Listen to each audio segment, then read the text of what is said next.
Amen. L'esprit de tout répété. Amen. L'esprit de toute opération. Amen. Au nom de Jésus. Amen. Amen. Et qui ne musique. Deux. Mais papa, big c'est la maman. Trois. Mais papa. Au nom de Jésus-Christ. Papa osoko sate. 2024 wana leki na ngai. Tangu nga na zwi ba problème na ya awa na mboko oyo. Na ye kokuta leki na nga maladi. Ils poussé nga kaka na bandaka kosakola pe kosambela pona bato. Mama nzamba pambola bino. Au moment où zolobela nga ke non mama amemi famille na ye bazolobi kolokola ye. Comment on précisément na kati na ye aleki déjà 3 fois na kati opération. Oui papa.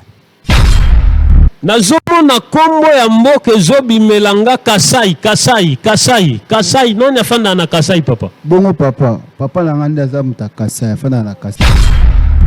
Tikana na kende papa sambela pona passeport pona kota demande na nga ya Canada pe nzambe asungi ebimi. Wow. Yango vraiment partager sengo pona bino pe bozaba problème bo leka lokola nga bo hésiter te. Pour notre le comment reçu les dons et les ministères. Ce qui est na hébreu, le nom prophète, ils ont kabwanana 3 parties. Ah bon? Il y a le chosé, il y a le roué et il y a le nabi. Ok. Alors, le chosé, c'est un prophète mangeur. C'est ce qui a croisé Dieu et qui a reçu la vision. Ok. Ou soit le ministère. Maintenant, le roué, c'est le fils du prophète.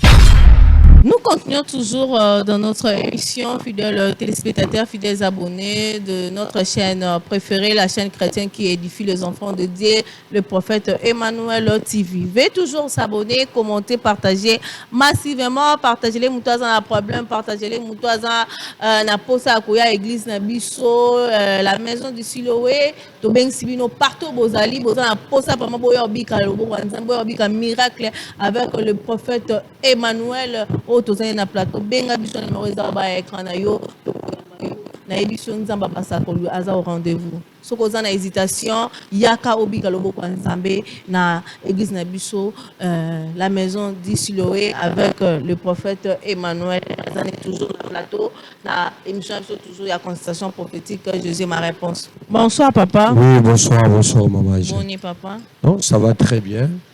Toujours qu'à prier parce que toujours continue toujours la consultation pour merci papa. Oh, grâce à Nzambe. Grâce na yo pe. Mobali moko bimiranga poto ya balelanga na. Okende. Vraiment. Na évite moi nanga linda poto ko balelanga mwana Angèle makelele les kieza papa et transport papa bozo elanga moi tala boise kitoko. Vraiment merci. Merci beaucoup, Zamba Pambolayo. Merci, papa. Alors, papa, ministère, les mêmes questions, il faut que la position à l'église, ministère, bon, l'église, ils ont les cas très bien. Surtout dans le Bagango, tout n'est pas facile, mais il est possible à celui qui croit. Vraiment. Zambia zo sala makamba ya l'église on appelle un miracle belé na bakit bato belé c'est ça si quand Zambia azalaka ba signe ezalaka bana rapenza vraiment.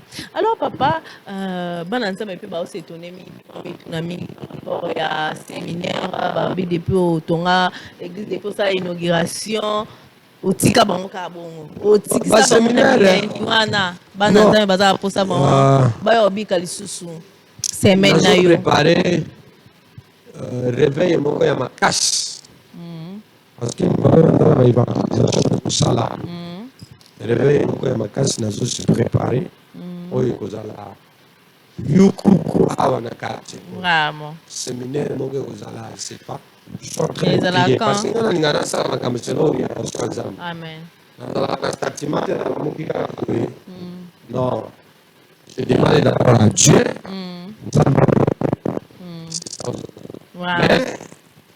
Il faut nous affiche Je sais pas.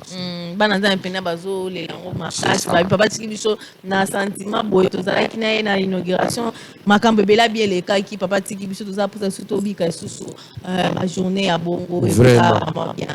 Alors papa, nous parlons d'abord par rapport à la voyance donc la prophétique hein? La voyance et la prophétie. Pardon, la voyance et la prophétie au différencier du son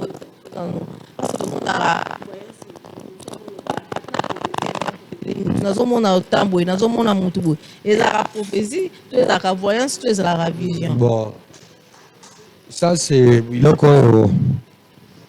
prévu pour moi. Il y a le mardi ceux qui bato bazana pour ça na enseignement mardi na kobanda ko lobela makambo yo parce que il y a un thème que je veux commencer à toucher sur les dons prophétiques et les ministères prophétiques.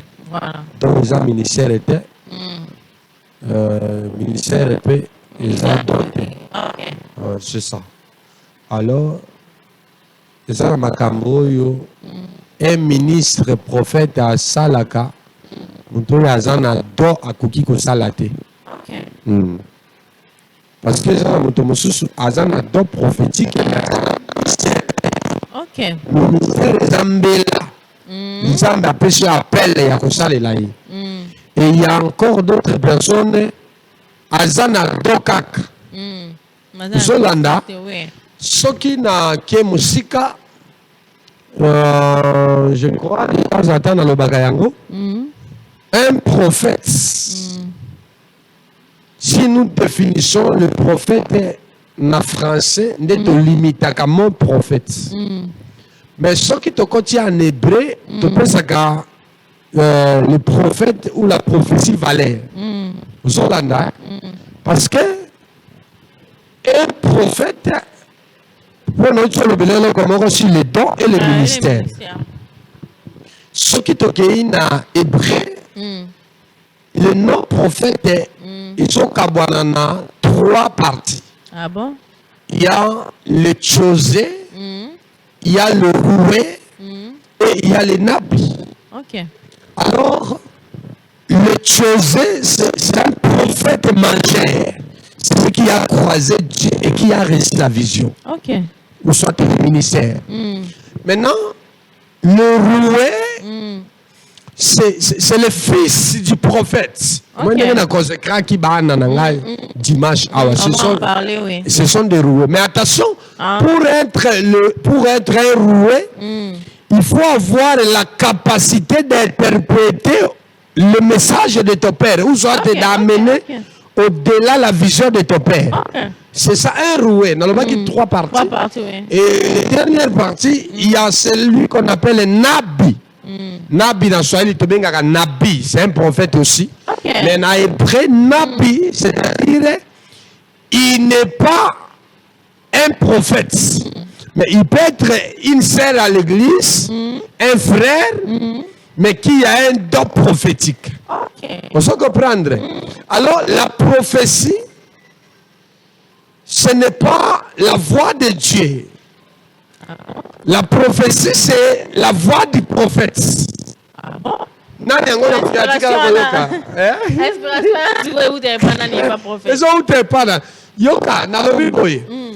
La prophétie, ce n'est pas la voix de Dieu. Mais la prophétie, c'est la voix du prophète. Mais les échos de la voix de Dieu.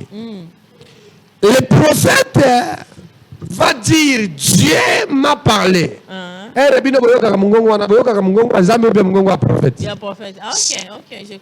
C'est ça la Bible dit, Dieu est derrière toute parole qui prédit son envoyé. C'est-à-dire,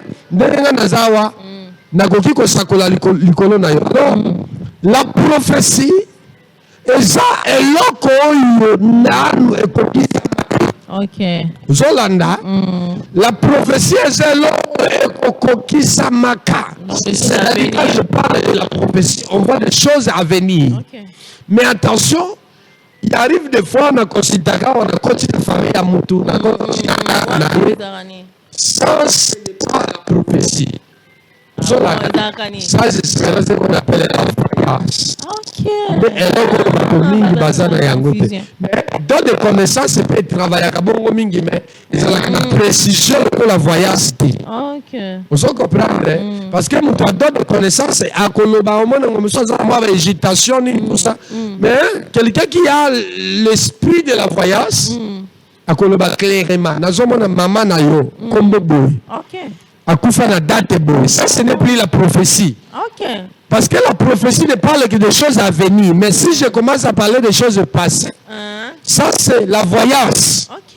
Zolanda, c'est ça le mystère de Biloko Zolo. Vraiment. Alors, papa, nous continuons toujours dans notre émission. Vous s'abonner, toujours vous commenter pour ne pas rater vraiment la prédication ou les choses au papa ont dévoilé na bananzambe. Na ebi keza pour na codifier, ko c'est sous bananzambe na connaissance. Alors, papa, nous t'avons vu le jeudi passé, le dimanche passé.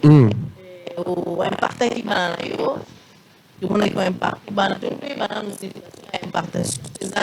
bon, mais ça c'est moi. Vraiment les gars qui vont dans une émission par rapport à ça. Et tu peux nous dire bon, m'appelle Bolimbisi. Ce que je veux dire que l'impactation c'est quoi? L'impactation, c'est comme Élie est en train de dire à Élie, à Élisée, demande-moi tout ce que tu veux. Et Élisée dit à Élie, je veux le double portion de ton esprit. Vous comprenez? Élie a dit à Élisée, surtout que supporter ngonga na komata. Zolanda? Et l'autre chose c'est que ça melayo. Mais ce que supporter et que ça melayo parce que c'est que comment que c'est difficile ma casse. Zolanda. C'est-à-dire l'impactation c'est quand la grâce de l'autre et continue à katia mosus.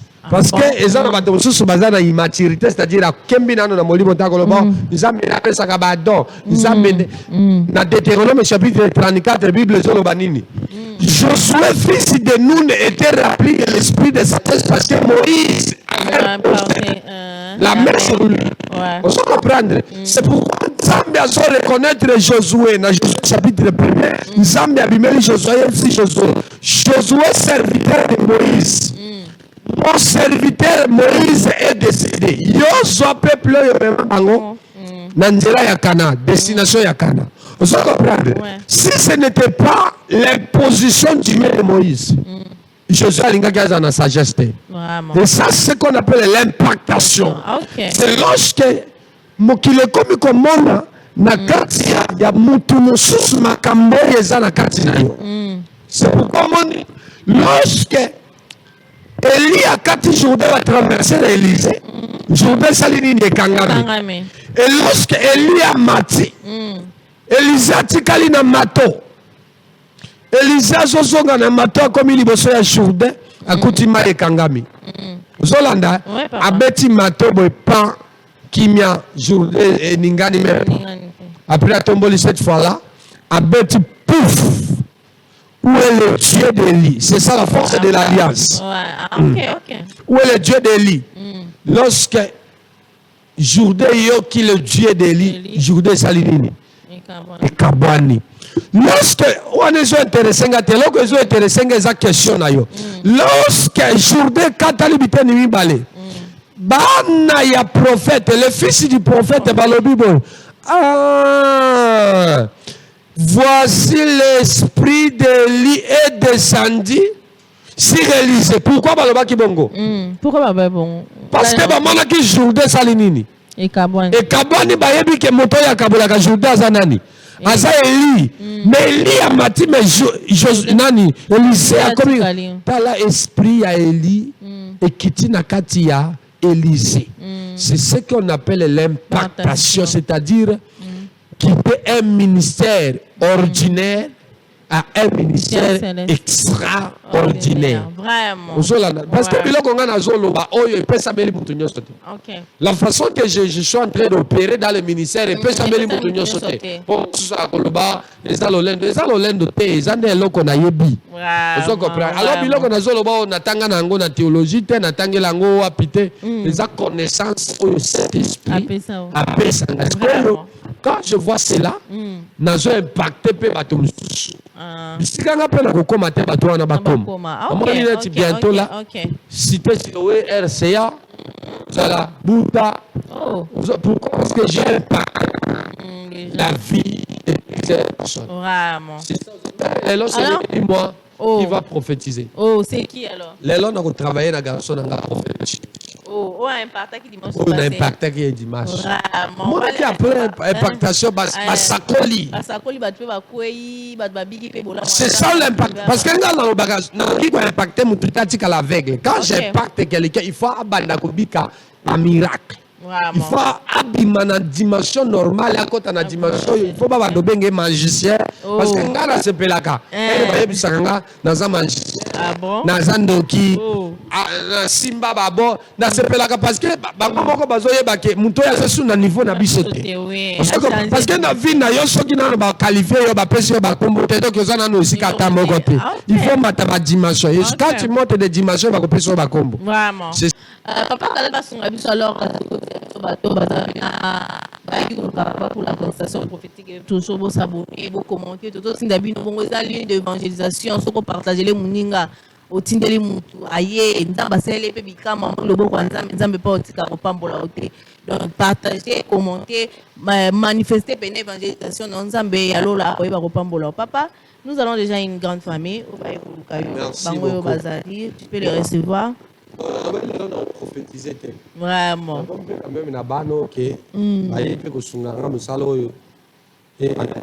C'est dans nos années. On travaille dans le prophète de Timothée, le prophète de Justin. Ils ont préparé, tout et tout. C'est ça, parce qu'un bon père, un bon leader montre sa joie envers ses affaires. Hein? Qu'est-ce qui t'a poussé? Non, ce n'est pas moi. C'est pas très bien. Tu as bien posé cette question. Qu'est-ce qui m'a poussé? J'étais poussé de l'Esprit de Dieu. Vraiment? Parce que un fils il ne se donne pas le ministère. Ok. Hein? Mais plutôt c'est le père qui découvre le ministère de son fils par rapport au fruit qui est sur cette affaire-là. Amen. Et ça, l'autre monde la mongi na tonga le binga na komi bishop. Asumi munene arobe asimbi njete. Unto la mongi na tonga keka asumi ko pastorale asumi chemise alati na kingo komi pasteur. Alors même ba ko pastorale aneza ochote. Ba robe ya minene wana. Iza ochote. Bon est-ce que ba robe na ba ko pastorale ko bangsanga? Ona moni muto alati ko pastorale na robe minene arobe ngawana na bangi. Non. Je suis un homme spirituel. Il faut la grandeur et la spiritualité. Vraiment. Honorer déjà sacerdotal. Vraiment. C'est ça. Je vois ma fille qui est là. Sois bénie, ma fille. Papa nga na yo témoigner quand do tuninga na yo témoigner na grandeur nzambo aselenga kati na etoma na biso awa. La fois passée na zaki awa na leki na ba moment difficile belé. Nayaki bon nazana nga mwana ndako poto koma ko sola papa ça fait longtemps nayaka mais peut-être na kimi nanga ba 6 mois 7 mois nayaka nanga souté mais tant on a mona ki nazomona pe ba ninga na landa papa na YouTube na mona ba émission ezoleka nazonga na maboko ya papa na ngai tant nazonga ki la fois passée en tout cas nayaki pe prière eleka ki bien papa prophétisait pour nangai ngaza muto awa te naya koya metangu na ye makambo beba tozalaka na poto makulu tutangu toya ayanga nyonso ekufa metangu na bando landa ba prière ba makampe banda kozala bien mais na banda ngo kokima taka ba milimo kishasa na yo ko vandela ngo lisu bien awa donc nyonso ebeba ki metangu papa prophétisait pour nanga soki na sengi de nini Allemagne esimba ate nazonga Belgique esimba te na sala bo esimba te na tikana na kende papa sambela pona passeport pona kota demande nga Canada pe nzambe asungi visa na ngai ebimi. Wow. Yango ko partager esengo mpona bino pe boza ba problème boleka lokola nga bo hésiter te. Amen. Merci papa. Vraiment. Namoni pe oyei yo moko te. Oyei na bato misusu awa. Tango nga namoni grandeur ya nzambe na ngai. Amen. Oyo aza leki na ngai. Oyo aza mobali na ye. Leki na ngai ça fait longtemps azobela tellement. Tozosala oyo nyonso tozosala. Ezosimba te.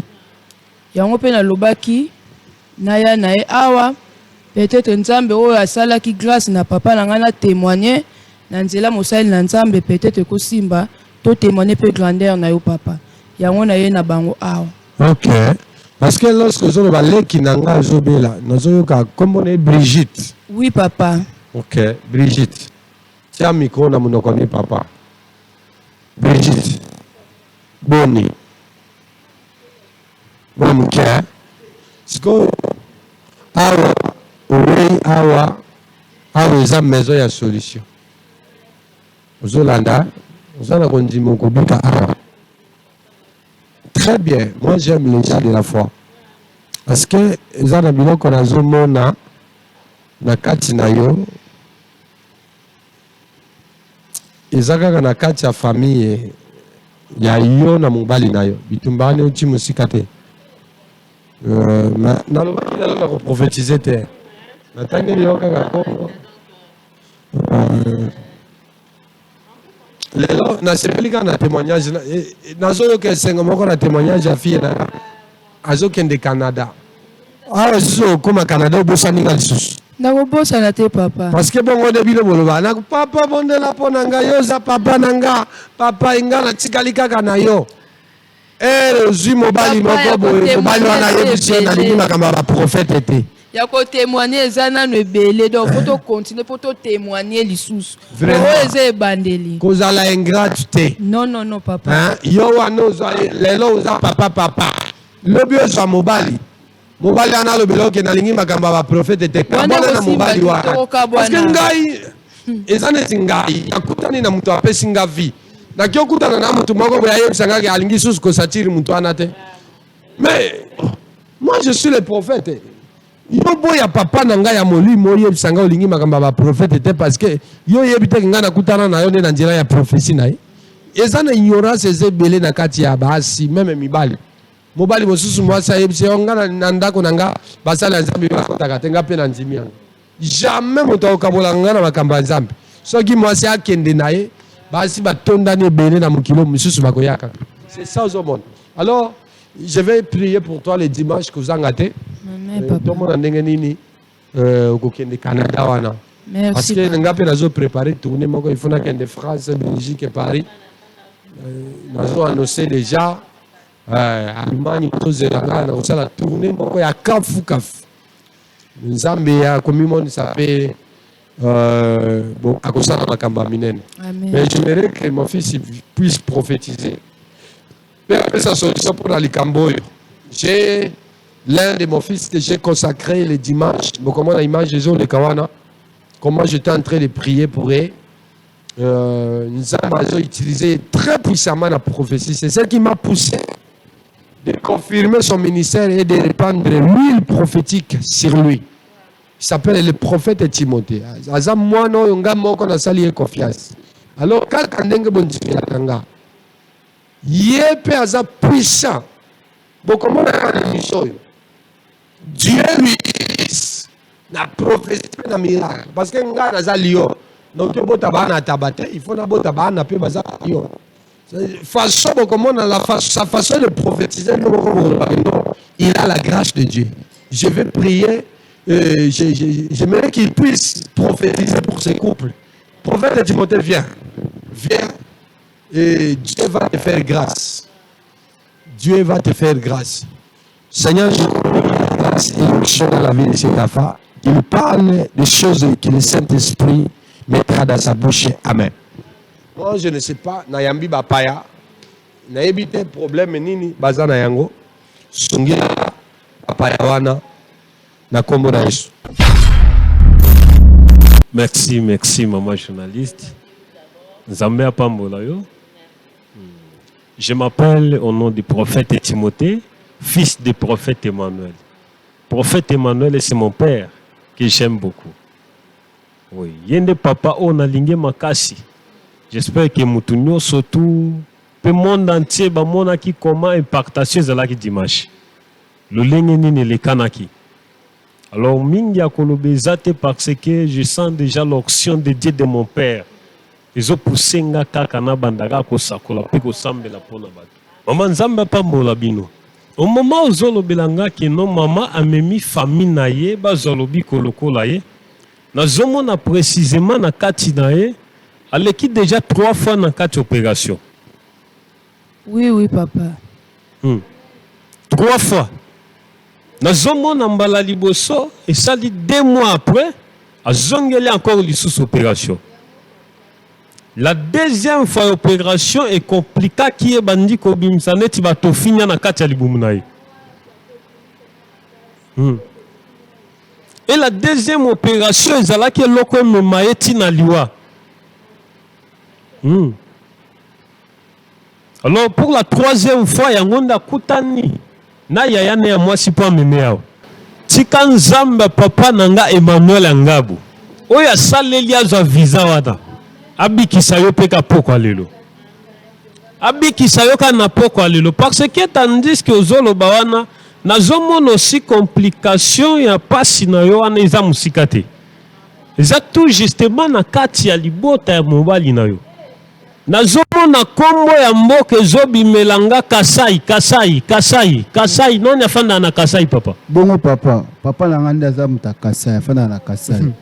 Nazoyoka kombo ezoyelanga siko ya Jordan zana. Jordan azali koko ya boti papa na ngai. Koko ya boti papa na yo. Oui. Nazoyoka aussi Olivier c'est qui? Olivier aza grand frère na ngai papa. Olivier aza grand frère na yo. Oui. Zamba pambola yo. Amen papa. Au moment zoloba Olivier aza grand frère na yo nazomona na se ya Olivier wana. Kombo moko ezobima wana Freddy azali petit frère. Petit frère na bino. Oui. Zamba sala bino bolam. Amen papa. Mais précisément nazomona pasi ya mwasi na yo. Euti na kati ya libota na bino. Eh papa. Ezima kamongo boni. Euti na kati ya libota na bino. Kobala leki na ngai, bosomba kayete. Nzamba bomo. Il y avait un jour papa na yo abenga yo tina Kasai.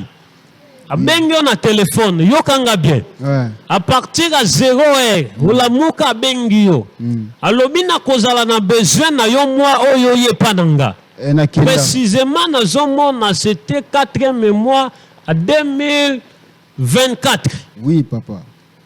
Abenga lobina koza na besoin na moi oyo ye pananga. Abenga na kenda. Pe ayebisa yo précisément ta ozoya yaka na sous-vêtement ya mwasi na yo oya. Ah. Bon, papa ngana ebaka te na ebité na yabanga na sous-vêtement na ebité na kenda nango na ebité ba cérémonie ya sala soki neni. Papa ozoye ba cérémonie parce que au moment benga yo na sous-vêtement wana. A sala cérémonie a tumba sous-vêtement. Oui. Azo pousser la tia na kati ya milangi moko. A tia na milangi moko boye. Pe apesa yo ya ngondo tia likola mesa na yo. Na chenete moko apesa. Wana ngasko wana na ebité papa.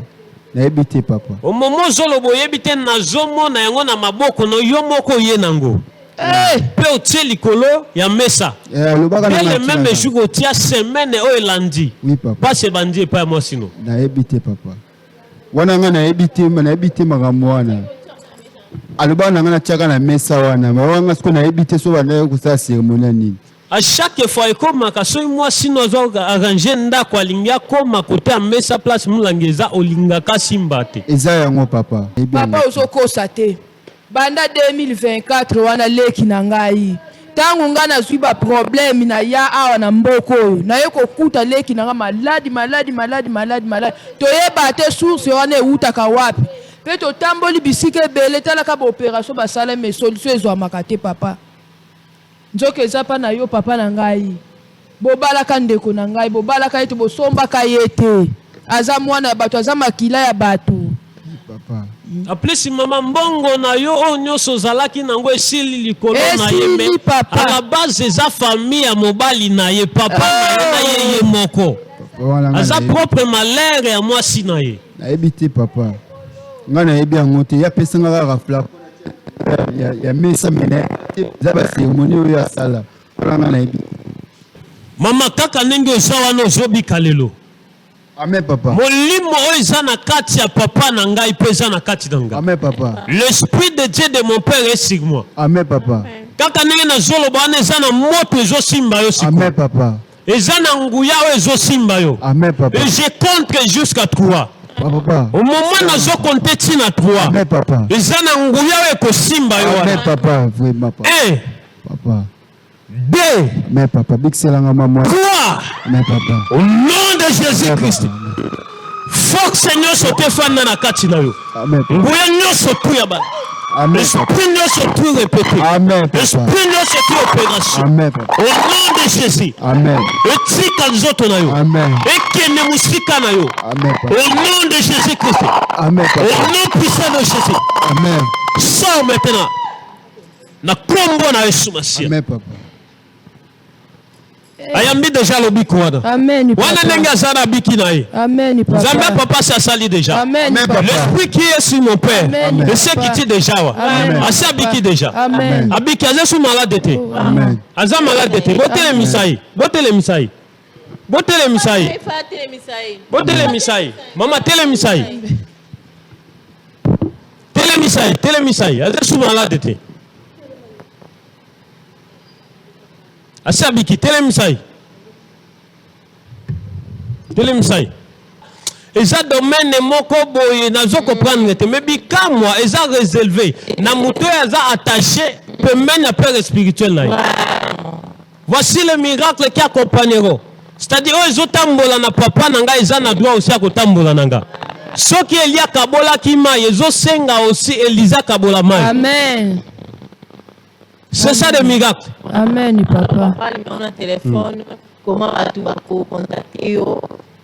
bon mon numéro eza wana na se plus 243 82 940 86 81 plus 243 82 940 86 81 tika Nzambe apambola bino Amen, papa. boya nyonso tu ya bana amen papa esprit nyonso tu répété amen papa esprit nyonso tu opération amen papa au nom de Jésus amen etika nzoto na yo amen ekende mosika 2 amen papa bikiselanga mamwa 3 amen papa au nom de Jésus-Christ Papa ozokosa te 2024 wana leki na ngai ntango ngai nazwi baproblème na ya awa na mboka oyo naye kokuta leki na ngai maladi ezopuse nga kaka nabandaka kosakola mpe kosambela mpona bato mama Nzambe apambola bino au moment ozolobela nga keno mama amemi famille na ye bazwa lobiko lokola ye tomona précisément na kati na ye aleki déjà 3 fois na kati opération oui papa nazomona nkombo ya mboka ezobimela nga kasai nani afanda na kasai papa bongo papa na nga nde aza moto akasai afanda na kasai tikana nakende pa papa asambela mpona passeport mpona kotisa demande na ngai ya Canada mpe Nzambe asungi ebimi Wow. yango Vraiment. eko partage esengo mpona bino mpe boza baproblème booleka lokola nga bohésite te Pour notre lobelele comme aussi les dons et les ministères. Ce qui est na hébreu, le nom prophète, ils ont kabwanana 3 parties. Ah bon? Il y a le chosé, il y a le roué et il y a le nabi. Ok. Alors, le chosé, c'est un prophète mangeur. C'est celui qui a croisé Dieu et qui a reçu la vision. Ok. Ou soit le ministère. Maintenant, le roué, c'est le fils du prophète.